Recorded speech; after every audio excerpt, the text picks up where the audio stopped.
مریم بولی کہ اگر تم پرہیزگار ہو تو میں تم سے بچنے کے لیے رحمان کی پناہ لیتی ہوں۔ فرشتے نے کہا کہ میں تو تمہارے پروردگار کا بھیجا ہوا یعنی فرشتہ ہوں، اور اس لیے آیا ہوں کہ تمہیں پاکیزہ لڑکا بخشوں۔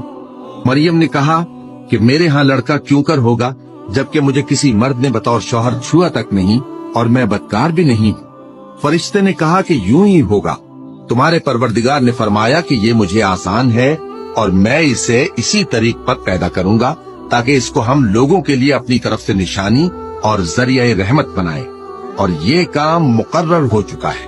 چنانچہ وہ اس بچے کے ساتھ حاملہ ہو گئیں اور اسے لے کر ایک دور جگہ چلی گئیں۔ پھر درد ذہ ان کو کھجور کے تنے کی طرف لے آیا، کہنے لگی کہ کاش میں اس سے پہلے مر چکتی اور بھولی بسری ہو گئی ہوتی۔